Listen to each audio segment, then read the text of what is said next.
You're listening to the Balanced Educator Podcast, episode number 54.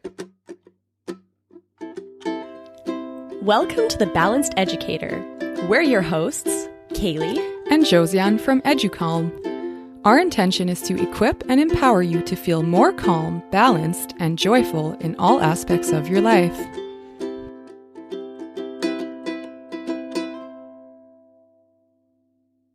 Hello there and welcome. Thank you so much for being here with us today. For those of you that keep coming back every week, thank you so much for being here. It's great to see you again.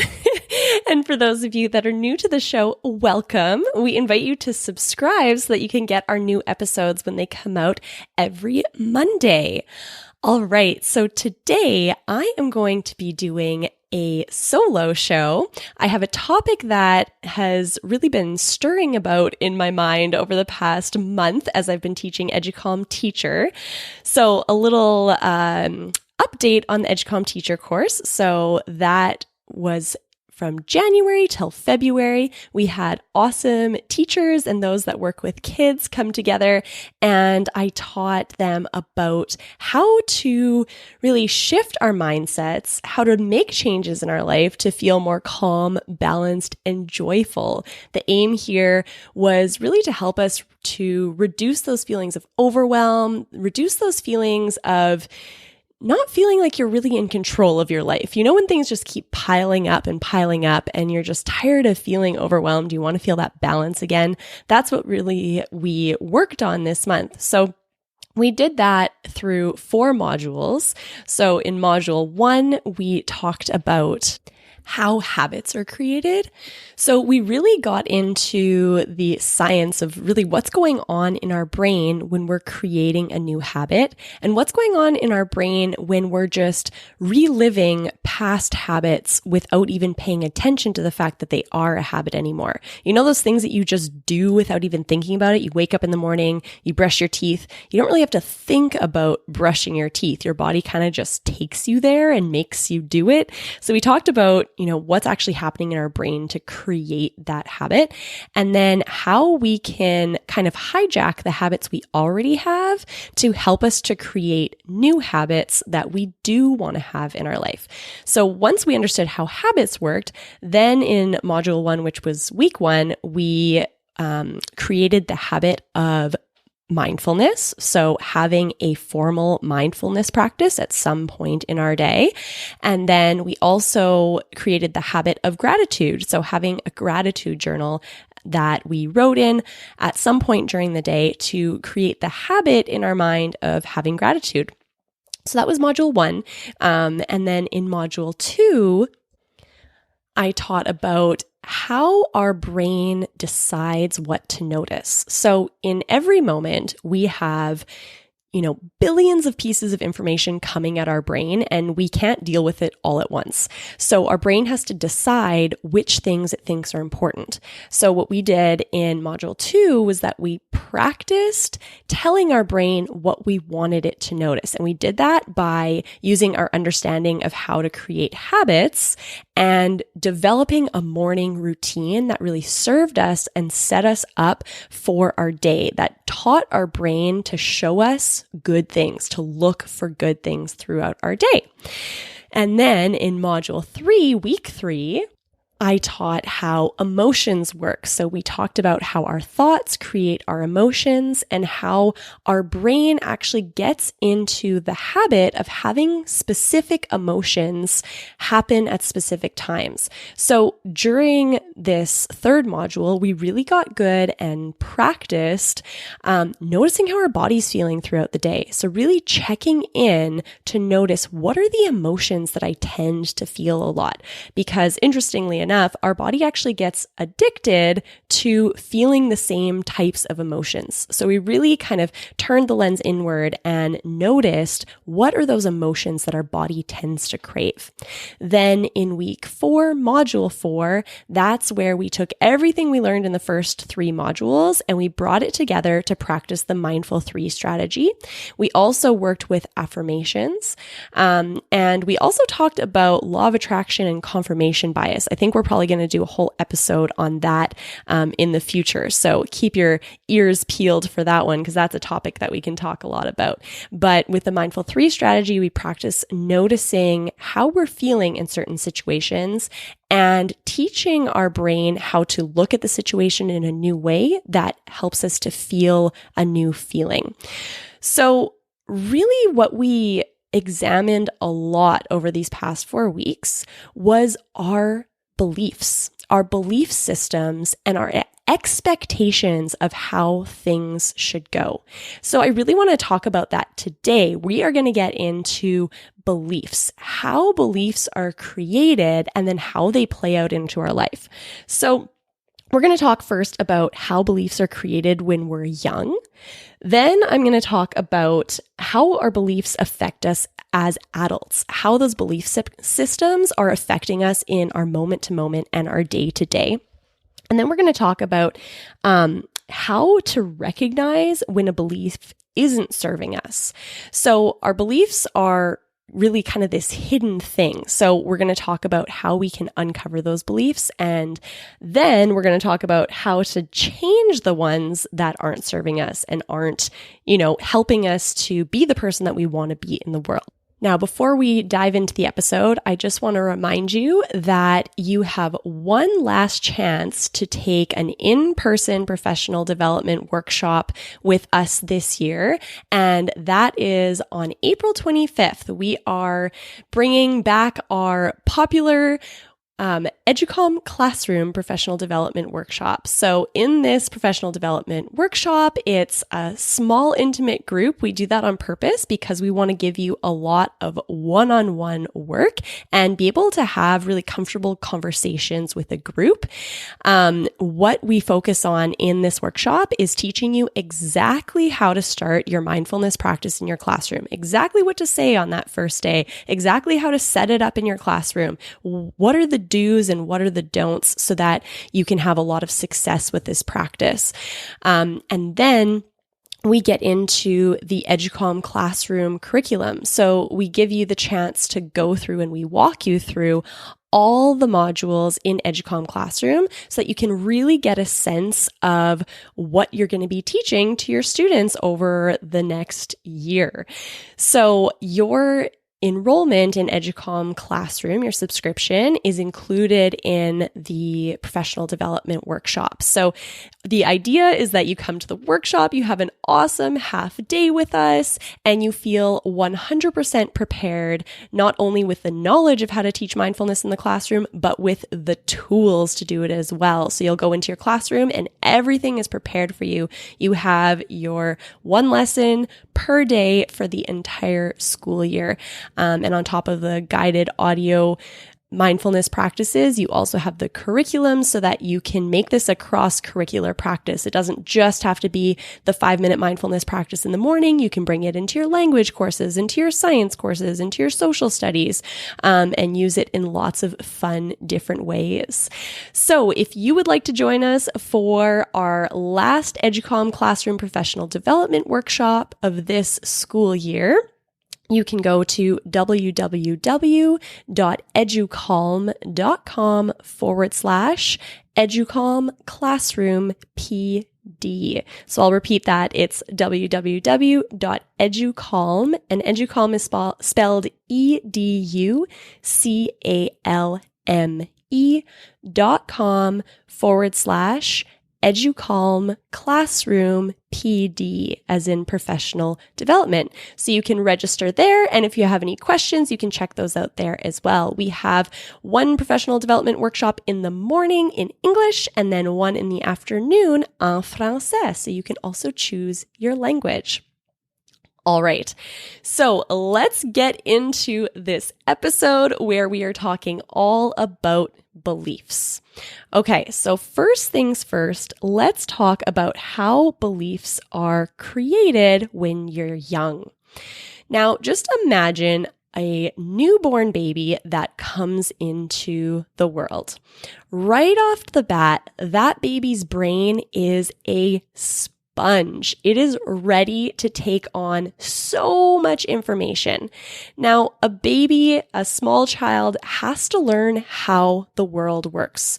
So the baby is learning every second how to act, how to behave, what noises to make to get what they need to survive in the world. So, what does crying do? Does crying bring people to me to get the things that I need to survive, like food and warmth and love? What does smiling do? Does that get the reaction that I want from the adults around me? So the baby is constantly learning just by being in the world what actions, what things get it what it needs to survive and thrive in this world.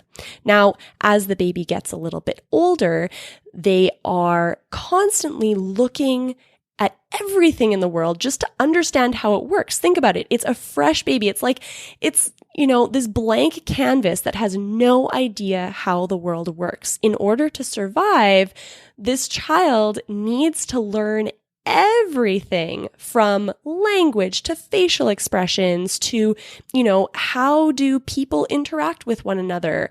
And mainly the goal is to understand how to survive and thrive in the world. So the brain, when you're a baby, is like a sponge and it's taking everything in. As a child gets a little bit older, they have to learn everything, like the fact that if I spill my cup over, water's going to come out. If I, stand up on a chair and fall, it hurts. The stove is hot. All these things is unknown to them. So the brain is building its understanding of the world in every second. So we talk on the podcast a lot about how important modeling is to kids, how just the way that we act, the way that we behave is huge in how our children learn how to act and behave in the world. Because again, they're sponges. They have to understand, oh, that's how adults act. Oh, that's what I do when I feel overwhelmed. Oh, that's how to react when I don't get what I want. Constantly learning to live in this world.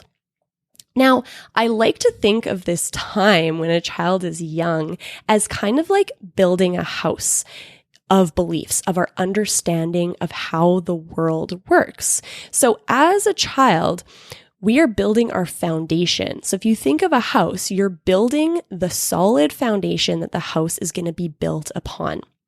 You're building, the wall studs, what's behind the walls, all those really integral, super important parts for the structure of the home are being built in our minds, in our understanding of the world. Now, the building of this foundation of our homes, this foundation of our perspective of the world happens quite quickly, and it also happens without a filter. So babies and small children, they don't have a conscious mind yet that can decide that, oh, this is right or this is wrong. They're just taking everything that they experience in as truth, and that is building their foundation for how they're going to experience the world as they get older. So they're learning things like, if a stove is hot and I touch it, it burns me and that hurts. If I cry, I get the attention and the love that I need. They're observing the adults and the other children in their lives to understand, how do adults act? They're learning to work out how they work within their family. So, if this child has siblings, if they don't have siblings, what do they need to do to be able to survive and thrive in the environment that they live in? So the different environments that we grow up in, whether that be family dynamics or like literal environments, like do you live somewhere that's hot or do you live somewhere that's cold? A young person in Manitoba, Canada, where we are, and it's very cold in the wintertime, is learning that snow is cold. That is a belief and an understanding that a child that lives in Canada needs to know, but that a child that lives, in maybe Mexico or something like that, that might not be an understanding that they need to have at such a young age. So literally everything for how to survive in the world is just being programmed directly into our brains without a filter. Now, once we have a pretty decent foundation of how the world works and what we need to do to survive and thrive in it, then as the child gets a little bit older, they start being able to have a perspective. They have a foundation. They have the foundation of that house. Now they can start building the wall. So children now start having a perspective about the world. So they're starting to understand what's good and what is bad for them. Or they're starting to understand more like their likes and their dislikes. They're starting to be able to develop a bit of a personality. So I like to think of this as like the walls of the house. Now, the walls in a house are really just a kind of reflection or a formation around the foundation, the walls, the drywall that goes up over the wood studs. It can only take the shape that the beliefs have already created. So the beliefs are still there, but we can start, giving a perspective to those beliefs. Now, once we have perspective on things, now we can start having emotions about them. So let's take like a really simple example here. Okay. So say I had broccoli and it made me sick. So I've developed now the belief, my first experience with broccoli is that it makes me sick. So my belief, my foundation is broccoli makes me sick. So then the perspective on broccoli is bad. So those are the walls of the foundation. Now I can start having an emotion about broccoli. Like I can feel disgusted by broccoli. I like to think of that as like the paint on the walls in the house. So next, what comes after our emotions about situations are our thoughts. So, someone asks me about broccoli and I can tell you, broccoli's disgusting. You should never eat it. And I can have all sorts of thoughts about how terrible broccoli is. Now, our thoughts are kind of like the decorations of our home. Okay, so that's how our beliefs are created from childhood. Kind of like building a house. We have our beliefs as the foundation, the perspective is the walls, the emotions that we feel are kind of like the paint on the walls, and then our thoughts are like the decorations in the home. So now fast forward to when we're an adult. So now as an adult, the house is already built. The foundation was built long ago before we had our adult perspectives, our adult understandings, and our capacity to decide whether the beliefs that we learned were useful to us or not. So, many of us have beliefs that we aren't good enough, or that we have to try really hard in order to be loved, or that, we have to take care of others before we can take care of ourselves. Those are often things that we observed in the adults in our life and learned through, being a young child, trying to understand how to get the love and the care that we need as a child in order to survive. We took those beliefs of, if I do this, then I get that as a child. Those became our foundations. And now we still have that foundation as an adult. Now, the interesting thing is that our beliefs are hidden to us as adults. They are an unconscious program, meaning that our mind is not aware of those beliefs anymore. What we are aware of are our thoughts. We're aware of our emotions, so we can see those decorations, we can see the paint on the walls, and even our perspective can be a little bit difficult to uncover because that's kind of like the walls underneath the paint. So why am I talking about this? Because oftentimes when we're going through a difficult time in our life, or we're experiencing a lot of an emotion that isn't, enjoyable for us, say, for example, the feeling of feeling overwhelmed and stressed a lot of the time. Those are emotions that oftentimes we don't like to feel, but those are kind of like surface emotions that actually run deeper. They actually stem from an unconscious belief that is below the surface. So let's use a concrete example here to break this down. So say, for example, I am feeling overwhelmed. This is an emotion that we know a lot of adults, no matter what career you're in, feel oftentimes because we're kind of in a world where we're always asked to do more and more and more and put more on our plate. So, okay, let's say that I am feeling overwhelmed right now because there's a lot of things on my plate. So I'm thinking thoughts that surface, those decorations. I'm aware of thoughts that keep cycling in my mind of all the things that I have to do. Okay, I'm thinking about this thing on my to-do list and this thing on my to-do list and this thing on my to-do list.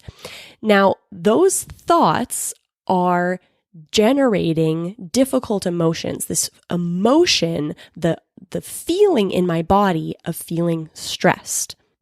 Now, because thoughts and our emotions are things that we are consciously aware of, we tend to believe or think that the things on our to-do list are actually the problem, that is what is creating our emotion of stress. Now, yes, that's part of it, but that's just the surface level. That's just the decoration and the paint. So say, for example, I'm feeling a lot of the emotion of overwhelm. Like for months and months now, I've been feeling overwhelmed about something at work. It's kind of like if you're in your house and you notice that there's a crack in the wall and you're like, oh man, I have to fix this crack. So I'm going to, paint over the crack. I'm going to try to shift my emotions. I'm going to try to shift my thoughts to try to, fix that crack in the wall. Well, that will absolutely help in the moment. It'll help for a little while, but most of the time there's something deeper. That crack in the wall is actually an indication that there's something wrong with the foundation. And by wrong, I don't mean necessarily like bad. What I mean by wrong is that it's no longer serving you. So now we're going to get into the portion of this episode where we're going to talk about how to recognize when a belief isn't serving us. So when we start to recognize that we're often feeling a specific emotion in a specific situation, that is an indication to us that there's something going on with our beliefs that are actually causing this difficult emotion. So if I go back to, okay, I had a lot of things on my plate, it's making me feel overwhelmed. Now, I can blame the things on my plate that are making me feel overwhelmed, or I can try to go a little bit deeper and I can go, what's behind the walls here? What's truly making me feel overwhelmed? And oftentimes it will be a belief. And the belief can be something like, oh, if I don't get all these things done, then I'm not a good teacher, or I'm not a good person, or I won't be accepted. Or if I don't do a good job, then I won't be loved. And it can get, really deep to our very first beliefs, things that we learned from a child that we didn't have the filter to recognize whether it was, a right thing to believe or a wrong thing to believe. So the neat thing now is that adults, we can start to recognize what beliefs are we carrying around in our foundation that are not serving us anymore.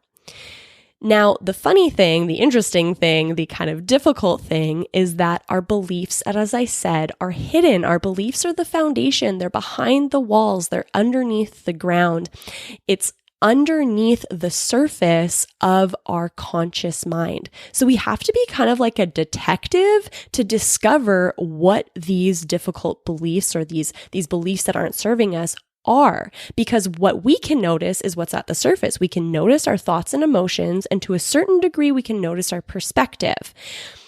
Those are the cracks in the wall. Those are kind of like a clue that, ooh, yay, I can dig a little bit deeper and I can find something below the surface that I might want to change. So now let's get into the portion where we talk about how can we change those beliefs. Now, those beliefs are a foundation that was set a long, long time ago.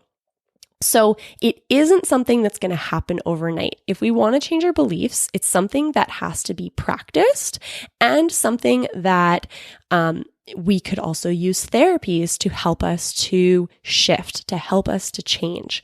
So I'm going to go through a little list here of some of my favorite ways to change beliefs when I recognize that I'm holding on to a belief that's no longer serving me, and I want to change it so that I can have a different outcome in the future.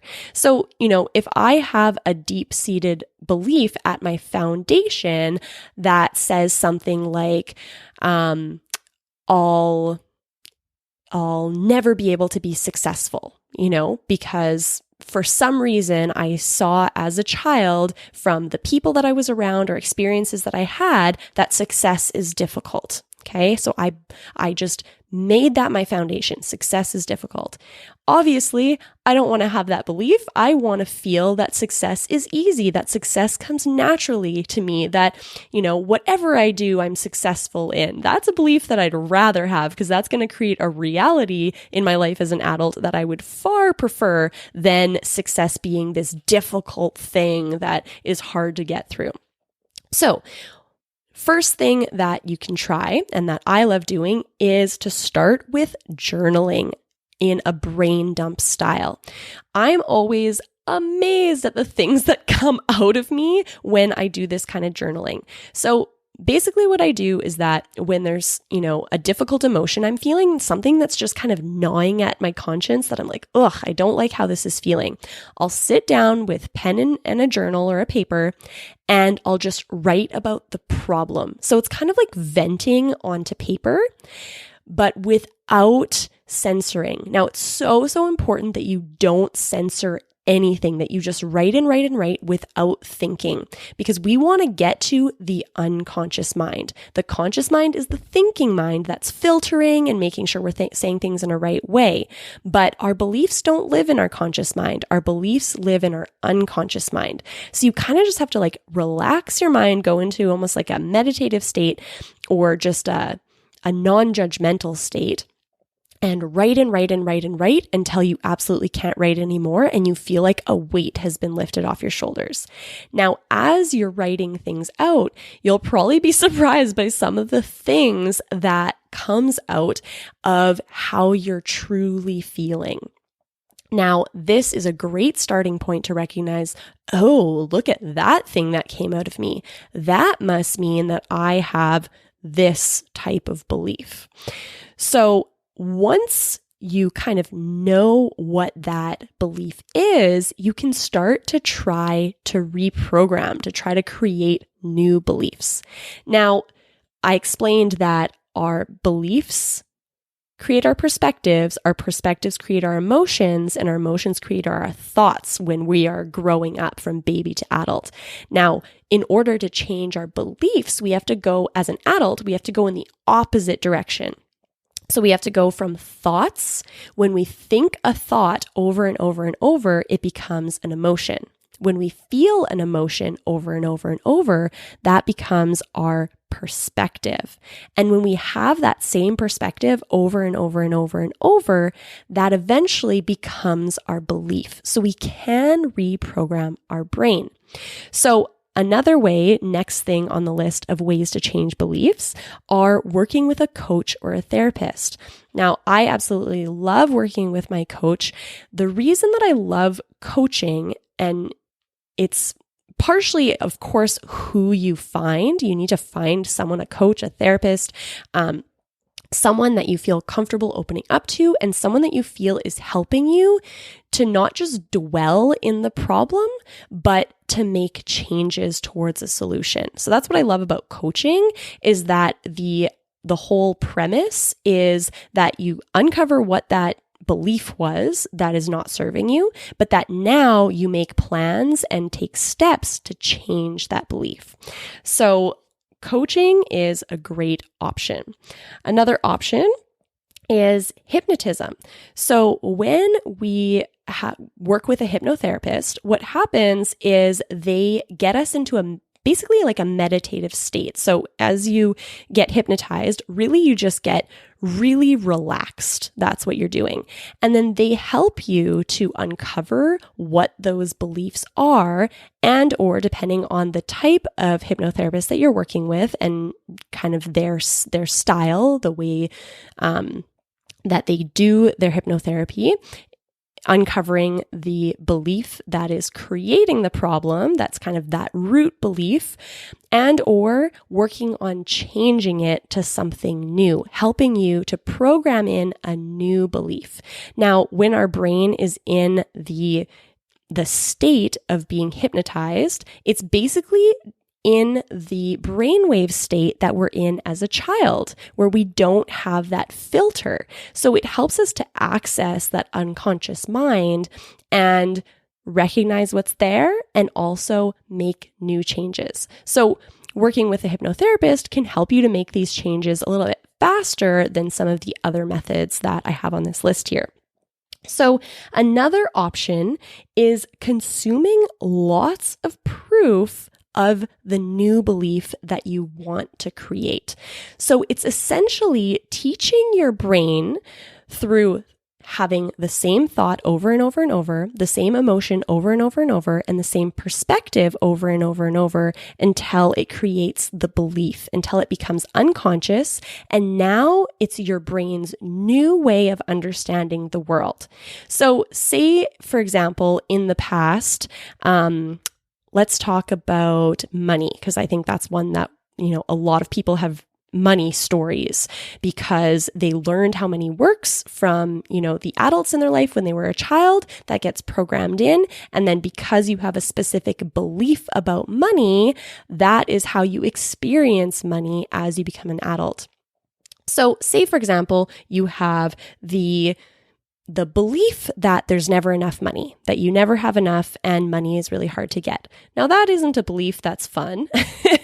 That's, a really limiting belief that isn't going to help you to create more money if that's what you want in your life. So say you want to change that belief to something like, money flows to me really easy. Money is fun. Money helps me to buy and do the things that I love. And you want to create all these positive thoughts about money. So one thing that you can do is surround yourself by tons of information and proof to your brain that your old belief isn't true, that there's also a new way, a different way, a better way to look at money. So that can be reading a lot of books, listening to podcasts, watching movies, spending time with people that have those positive money beliefs.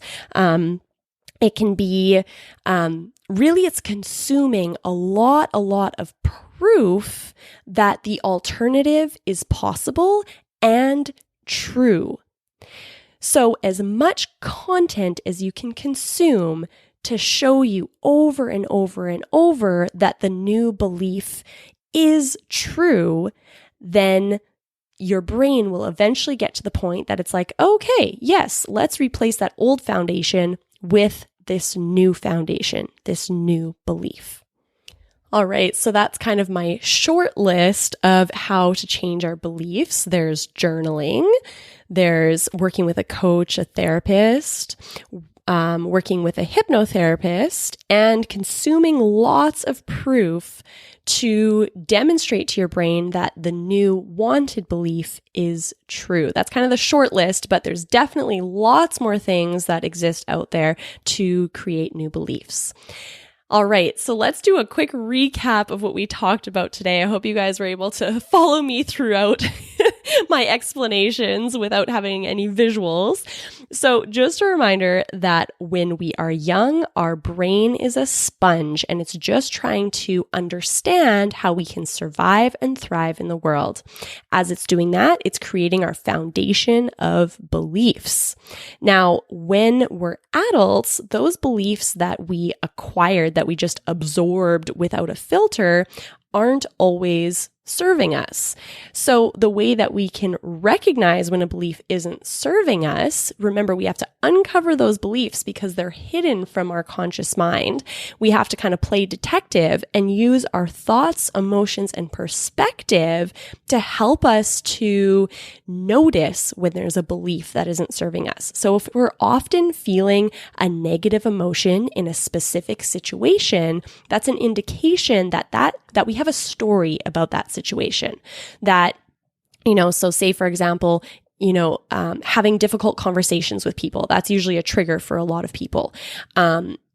If we are always feeling uncomfortable when we have to have confrontation, then that probably indicates that we have a rooted down belief about confrontation that isn't serving us as an adult. So once we've discovered, okay, I must have a belief here, then the goal is to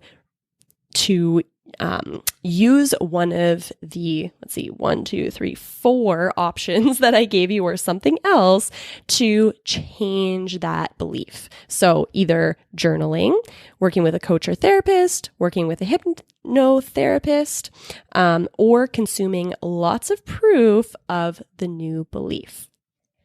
And the final thing that I want you to sort of keep in your mind is that our thoughts, when we keep on thinking them, become an emotion. An emotion that we keep on feeling becomes a perspective, the way that we look at the world. And a perspective that we keep on having becomes our belief. So a belief is just our unconscious belief of how the world works. Like gravity brings us down to the ground. We've seen that enough times that our brain believes that that is true.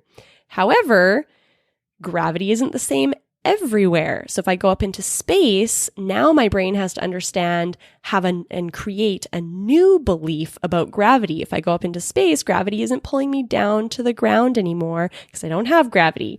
So the brain has to understand a new way to live and survive and thrive in the world.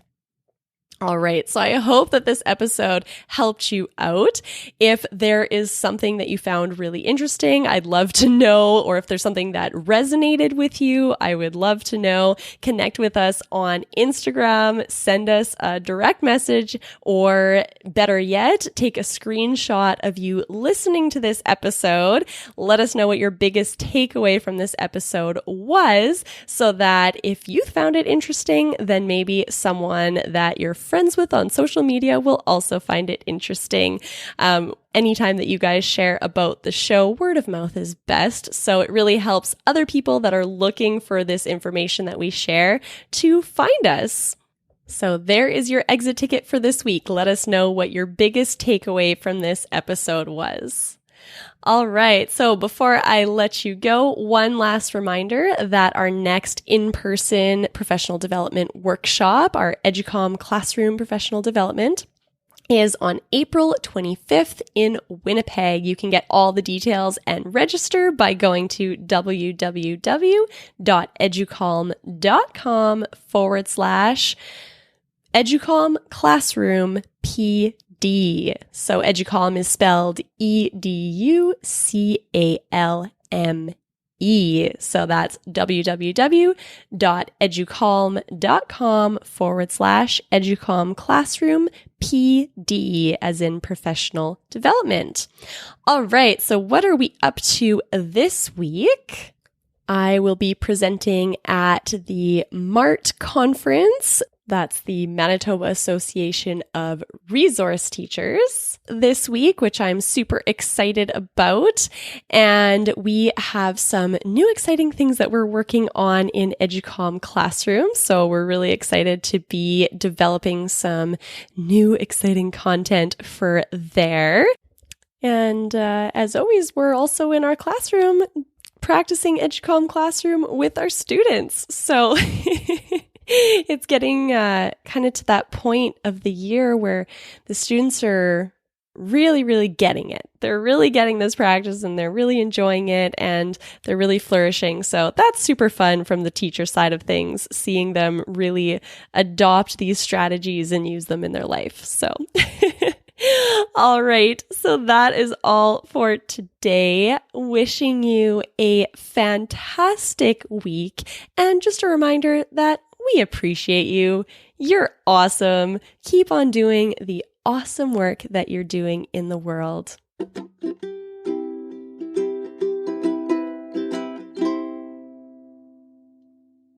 Hey there, Balanced Educator. We appreciate you and the work that you're doing in the world.